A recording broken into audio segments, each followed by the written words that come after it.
कहा जाता है कि आदमखोर लोग जिंदा रहने के लिए इंसानों को मारकर खाते हैं, लेकिन क्या हो जब इंसान का मीट ही इतनी ज़्यादा लजीज हो कि एक आम आदमी खाकर बहुत ज़्यादा स्वाद के साथ इस मीट को खाने लगे। फ्रांस की इस मीट शॉप में ऐसा ही होता है। शहर के बीचों बीच मौजूद इस मामूली दुकान के बाहर लोग की रेल पर खड़ी होती है। इस शॉप को इनार बहुत ही स्पेशल मीट बेचता है जो कि खाने में इतनी ज़्यादा लजीज है कि कस्टमर इस मीट के कितने ही पैसे देने के लिए तैयार है। अब धीरे धीरे करके दिन बीत रहे हैं, लेकिन ना ही इस दुकान की भीड़ कम हो रही है और ना ही इस मीट की पॉपुलैरिटी। इस मीट का टेस्ट ऐसा था कि अगर जिस शख्स ने भी इसे एक बार खाया तो वो इसे भूल ही नहीं पा रहा था। अब एक दिन कस्टमर ने शॉप के मालिक बिन सेठ से पूछ ही लिया कि आखिर ये मीट किस चीज़ का है। पास पास के इलाके में ये बात आग की तरह फैल गई और भी इस दुकान की भीड़ और ज़्यादा बढ़ गई थी। इस दुकान की भीड़ इतनी ज़्यादा थी कि सड़कों पर जाम तक लगने लगा था। अब ये कुछ दिन पहले की तो बात है जब ये लोग अपनी दुकान को चलाने के लिए बहुत ही मुश्किल से गुजारा करते थे, लेकिन आज वो लाखों में कमा रहे हैं। दूसरी ओर जितनी भी बड़ी नामी मीट शॉप थी वो सब की सब ठप पड़ गई, क्योंकि इस दुकान ने इतनी जल्दी पॉपुलैरिटी कमा ली कि जितने भी कस्टमर हैं वो सब के सब यहीं पर आ रहे हैं। लेकिन ऐसा हमेशा से नहीं था। कुछ दिन पहले तो विंसेंट के शॉप पर एक मक्खी तक नहीं आती थी। विंसेंट और इसकी वाइफ सोफ़ी ये दोनों इस शॉप को चलाया करते थे। इनके घर से भी बहुत ही मुश्किल से खर्चे पूरे होते थे। लेकिन एक दिन अचानक से इनकी शॉप पर कुछ लोग आकर इनकी शॉप को तोड़ फोड़ने लगते हैं और सोफ़ी के ऊपर जानवर का खून फेंक देते हैं। ये लोग बहुत ही जो कि मीट नहीं खाते थे, यानी कि वेजिटेरियन होते हैं, और इन्हें मीट खाने या फिर बेचने वालों लोगों से बहुत ज़्यादा नफरत होती है। ऐसे लोगों को वीगन कहा जाता है। ये वीगन्स लोग अक्सर विंसेंट की शॉप पर आकर वहाँ पर तोड़ाफोड़ी करते थे, जिससे विंसेंट की दुकान धीरे धीरे कर्जे में गिरती चली गई। एक दिन ये कपल अपने दोस्त मार्क और स्टेफनी के घर जाते हैं। विंसेंट की तरह मार्क भी एक बहुत ही अच्छी शॉप चलाता था, लेकिन इसकी दुकान बहुत ही अच्छी चल रही थी। इसकी कंडीशन विंसेंट की तरह तो बिल्कुल नहीं थी। अब इसी पैसे के चक्कर में वो विंसेंट और सोफ़ी के बीच की दूरियां भी बढ़ने लगती हैं, यहाँ तक कि सोफ़ी विंसेंट से डिवोर्स लेने के लिए भी कहती है, लेकिन विंसेंट इसे ठंडी दिमाग से काम लेने के लिए कहता है। इसकी नज़र एक वीगन एक्टिविस्ट पर पड़ती है जिसने कुछ दिन पहले इसकी शॉप पर अटैक किया था। इसे सबक सिखाने के लिए विंसेंट इसे टक्कर मारकर नीचे गिराना चाहता है, लेकिन अब वो जैसे ही अपनी कार को रिवर्स में लेता है वो वीगन इसकी कार के नीचे आकर कुचलकर मारा जाता है। विंसेंट डरकर मदद के लिए पुलिस को कॉल करने वाला था, लेकिन सोफ़ी इसे ऐसा करने से रोकती है क्योंकि इन लोगों ने मर्डर किया था और कोई भी इनकी बातों पर यकीन नहीं करेगा। सोफ़ी को ये आइडिया आया कि क्यों ना वो इस शरीर को कट करके इसके टुकड़ों को अलग अलग जगहों पर फेंक दी। दरअसल सोफ़ी ने ऐसा एक सीरियल किलर को देखकर सीखा था, यहाँ तक कि वो इस मीट को पके हुए मीट के साथ मिलाकर बेचने का भी सोचती है, लेकिन सेठ ऐसा करने से साफ साफ मना कर देता है। खैर, अब इसके बाद ये दोनों इसकी लाश को अपनी शॉप में लाते हैं और इसे ठिकाने लगाने के लिए विंसेंट किसी तरीके से अपनी हिम्मत बांधकर इसके शरीर को छोटे छोटे पीसेस में काटता है। अब घंटों तक इसकी बॉडी को पीसने और काटने के बाद विंसेंट की आंख लग जाती है और अगली सुबह जब वो उठता है तो वो देखता है कि जहाँ पर इसने ग्राइंड करके मीट रखा था वहाँ पर वो नहीं है। वो बहुत ज़्यादा घबराता है, लेकिन इससे पहले कि वो कुछ और सोच पाता, एक कस्टमर इसकी शॉप पर आती है और इससे वही मीट मांगती है जो कि कल रात वो इसे लेकर गई थी। यहाँ पर ही पता चलता है कि जब विंसेंट रात बॉडी को काट रहा था तो सोफ़ी ने चुपके से इस एक्टिविस्ट की बॉडी का एक पार्ट छुपा लिया और इसे काटकर पके हुए मीट के साथ मिलाकर इस लेडी को बेच दिया था, जो कि इस लेडी को बहुत ही ज़्यादा पसंद आया। विंसेंट इस लेडी को इस मीट को देने से मना करता है, लेकिन वो लेडी इस मीट का स्वाद भूल ही नहीं पा रही थी। वो कस्टमर इनसे मीट को देने की जिद करने लगती है। तब सोफ़ी भी विंसेंट को मनाती है। वो लेडी इससे पूछती है कि आखिर ये इतना अच्छा टेस्ट किसके मीट का है। तब विंसेंट बताता है कि ये ईरानियन पैक का है, जिसके बारे में दुनिया में बहुत कम लोग को पता है और बहुत कम लोग इसे तैयार कर पाते हैं। अब कस्टमर के जाने के बाद विंसेंट इसे कहता है कि आखिर ये तुम क्या कर रही हो, क्या तुम अपनी दुकान पर एक इंसान का मीट बेचोगी। तब सोफ़ी इसे बताती है कि इस एक्टिविस्ट की लाश को ठिकाने लगाने का सबसे अच्छा तरीका यही है, जिसे लोग हम पर 1% भी शक नहीं कर पाएंगे। विंसेंट को लगता है कि सोफ़ी का दिमाग ख़राब हो गया है, इसलिए वो इस एक्टिविस्ट की बॉडी को फेंकने के लिए चाहता है। लेकिन वो तभी इनकी दुकान पर एक और कस्टमर आता है और इनसे कहता है कि मुझे भाई ईरानियन पैक का मीट चाहिए, जो कि कुछ देर पहले एक लेडी लेकर गई थी। इसका स्वाद तो लाजवाब है। अब धीरे धीरे करके वो बॉडी ईरानियन पैक के नाम से मशहूर हो गई और इन दोनों ने इसे बेचकर बहुत सारा पैसा कमाया।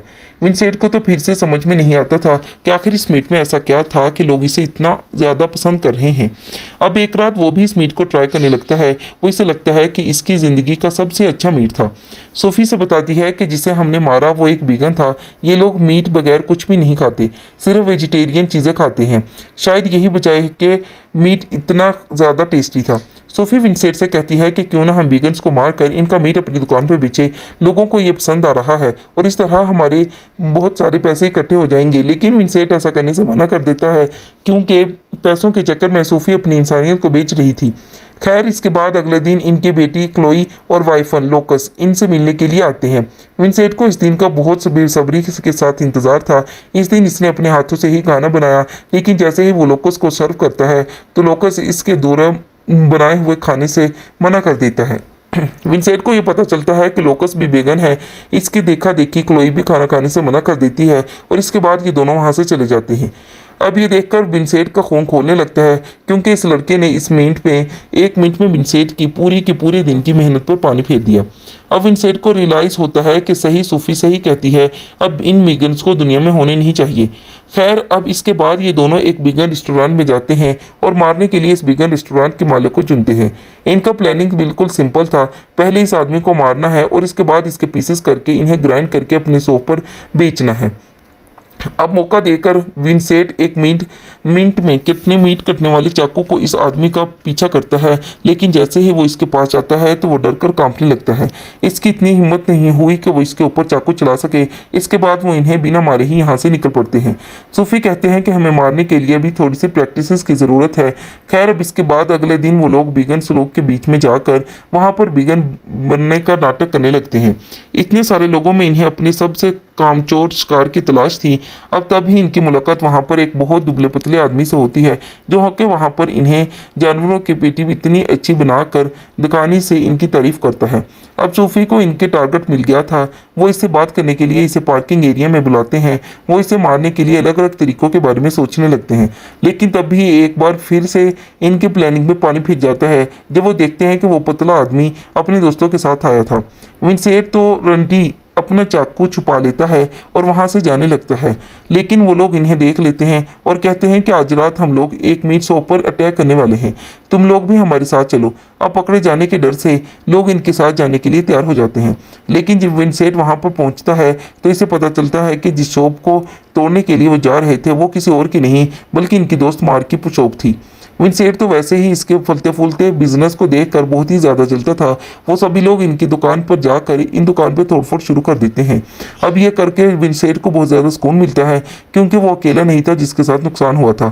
खैर, अब ये लोग आपस में बातें कर रहे होते हैं तो इनके बीच आर्गूमेंट्स होना शुरू हो जाते हैं और वो विंसेंट को सोफी को अकेला छोड़कर यहाँ से चले जाते हैं। यहाँ पर सोफी को अकेला देखकर एक लड़का इस पर लाइन मारता है। वो सोफी से बात करता है और सोफी भी जल्दी से इम्प्रेस हो जाती है। दोनों के बीचों बीच बहुत ज़्यादा कुछ चल पड़ता है, लेकिन तभी सोफी को पता चलता है कि वो लड़का वीगन है। वो लड़का सोफी को इसके घर तक छोड़ने के लिए आता है। तब सोफी इसे किस करने की बजाय इसके मुंह पर काट लेती है, जिससे इसके मुंह से ब्लीडिंग होने लगती है। सोफी इसे फर्स्ट एड देने के लिए अपने घर तक चलने के लिए कहती है, तो वो लड़का भी तैयार हो गया। अब तभी सोफी चलती है और अंदर जाकर विंसेंट को बताती है कि हमें हमारा शिकार मिल गया है। विंसेंट को अब सिर्फ इसे मना मारने के लिए, लेकिन अब तभी एक बार फिर से इसके हाथ कांपने लगते हैं और वो ऐसा करने से साफ साफ मना कर देता है। सोफी से कहती है कि तुम कितने बड़े फट्टू हो, तुम्हें जरा भी हिम्मत नहीं। अब तुम देख लो, अगर तुमने आज रात इसे नहीं मारा तो मैं आज रात इसके साथ सोऊंगी। लेकिन ये सब सुनने के बाद भी विंसेंट के अंदर हिम्मत नहीं आती। उसे लगता है कि सोफी इसे उकसाने के लिए ये सब कहती है, लेकिन सोफी ने सचमुच इसके साथ सोने के लिए चली जाती है। अब ये देखकर तो विंसेंट पूरी तरीके से गुस्से में आ जाता है। विंसेंट वहाँ पर बहुत बुरी तरीके से लड़के को मार डालता है। खैर, अब अगले दिन सोफी के पास स्टेफनी का कॉल आता है जो कि इसे कल रात हुए हादसे के बारे में बताती है। कल रात इसकी दुकान पर सबसे ज़्यादा नुकसान विंसेंट ने ही किया था, लेकिन वो लोग इसे दिखावा करते हैं कि जैसे इन्हें कुछ पता ही नहीं है। वहाँ पर एक पुलिस वाला विंसेंट से अकेले में बात करना चाहता है। विंसेंट बुरी तरीके से डर जाता है कि इसे कुछ पता नहीं चल गया, लेकिन इस पुलिस वाले से इन्हें पता चलता है कि इन्हें इस बारे में कुछ भी नहीं पता। इस दिन वो बहुत सारे कस्टमर को इंसानी मांस बेचते हैं। इस मीट को खरीदने के लिए बहुत लंबी लाइन लगी थी, जिसके चलते बहुत जल्दी वो सारा मीट खत्म हो गया। इसके बाद इस कपल को जब भी मांस की ज़रूरत होती तो ये शिकार पर निकलते और किसी न किसी को मारते और इस तरह वो डेली बेस पर लोगों को मारने लगे। इनका बिजनेस पूरी तरीके से बूम कर रहा था और देखते देखते बड़ी से बड़ी मीट फैक्ट्री बंद होने के करीब थी। अब कुछ दिनों के अंदर विंसेंट ने मीट का प्रेस में प्राइस भी बढ़ा दिया था, लेकिन फिर भी लोग की भीड़ कम नहीं हो रही थी। सब कुछ मानो एकदम ठीक सा हो गया। अब एक दिन मार्क ने भी इस मीट की बाइट ली। तब पहली बाइट में मार्क भी इसके मीट का दीवाना हो गया, लेकिन जैसे ही चबा टाइम इसके मुंह में कोई चीज़ जा फंसी, स्टेफनी जो कि पहले एक नर्स हुआ करती थी, वो इसे पहचान लेती है। ये तो पीस मेकर है जो कि हार्ट के पेशेंट को लगाने के लिए इस्तेमाल किया जाता है। स्टेफनी पूछने लगती है कि आखिर तुम्हारी मीट में ये सब चीज़ें कैसे आई, लेकिन अब तभी विंसन को याद आता है कि इनका एक शिकार हार्ट का पेशेंट था, क्योंकि दोनों एक दूसरे कंपटीटर थे। इसकी बाइस इन दोनों में लड़ाई होने लगती है और बातों बातों में यह तय पाती है कि हाथापाती पर आ जाते हैं। गुस्से में बाहर आकर विंसेंट मारकर कान को चबाता है और इससे दिन से इन दोनों की दिखावे की दोस्ती टूट जाती है। लेकिन विंसेंट के एक आनामा आगे जाकर इसके लिए यानी कारक होने का था। खैर, अब इसके बाद अगले दिन ये दोनों एक वीगन फेस्टिवल में जाते हैं। इंसानों को मांस खाते खाते विंसेंट पूरी तरीके से एक साइकोपैथ बन गया था और वह पूरे दिन बस मीट के बारे में ही सोचता रहता। बाहर इसकी नज़र एक बच्चे पर पड़ती। इस बच्चे का शरीर देखकर इसको खाने का मन करता, लेकिन इसने खुद पर किसी तरीके से काबू पा लिया। इसे अपने आप ही गिनाने लगी और वह यहाँ से चाह रहा था कि अब तभी इसकी मुलाकात बाहर पर ल्यूकस से होती है। ल्यूकस बाहर बच्चे शॉप चलाने वालों को वीगन फेस्टिवल में देखकर पूरी तरीके से हैरान था। अब इसी बात को लेकर दोनों में बहुत ही ज़्यादा आर्गुमेंट शुरू हो जाते हैं। इनकी सारी बातें बाहर पर एक आदमी बैठा सुन रहा होता है। ये वही आदमी है जिनके साथ मिलकर विंसेंट ने मार्क की दुकान तोड़ी थी। इसे इस बात पर गुस्सा आता है कि बच्चे होने के बाद भी इसने विंसेंट ने वीगन होने का नाटक किया। ठीक उसी रोज़ जब विंसेंट एक ह्यूमन बॉडी को कट रहा था, तो अब तभी इसके दरवाजे पर दस्तक होती है। विंसेंट देखता है कि ये तो भाई पुलिस वाला है और वो डर के मारे इसे अंदर आने नहीं देता। लेकिन अब तभी इसकी नज़र अपने डॉग पर पड़ती है, जो एक ह्यूमन एंट लिए हुए दरवाजे की तरफ आ रहा था। लेकिन अब तभी वो पुलिस वाला यहाँ से चला जाता है और इस तरह से विंसेंट आज पकड़े जाने से बाल बाल पहुंच जाता है। खैर, अब इसके बाद सोफी और विंसेंट आपस में बात कर रहे थे, लेकिन अब तभी वहां पर ल्यूकस आ जाता है, जो कि वीगन फेस्टिवल के लिए विंसेंट से माफ़ी मांगने के लिए आया था। वो बताता है कि वो एक वीगन दोस्तों के गायब होने की वजह से बहुत ही ज़्यादा स्ट्रेस में है, पर सोफी अब जैसे किसी चीज़ पर का डर नहीं था। वो विंसेंट से ल्यूकस को अपना अगला शिकार बनाने के लिए कहती है। विंसेंट को ये जल्दी रियलाइज़ हो जाता है कि सोफी तो इससे भी बड़ी साइकोपैथ है, इसलिए वो जल्दी से ल्यूकस को अपने घर से निकाल देता है। अगले ही दिन विंसेंट ने सोफी को भी ना बताया अपने आने वाले कस्टमर से कहते हैं कि अब हमने ईरानियन पैक का मीट बेचना बंद कर दिया है। अब ये सुनकर तो इनके कुछ कस्टमर बहुत ज़्यादा गुस्सा हो गए, क्योंकि वो कई घंटों से अपना नंबर आने का इंतज़ार कर रहे थे। जल्दी सारे कस्टमर इनकी दुकान से चले गए। अब सोफी बाहर विंसेंट से लड़ने लगी कि आखिर तुमने ऐसा क्यों किया। तब विंसेंट सोफी को भी ना कुछ बताए वहां से चला जाता है।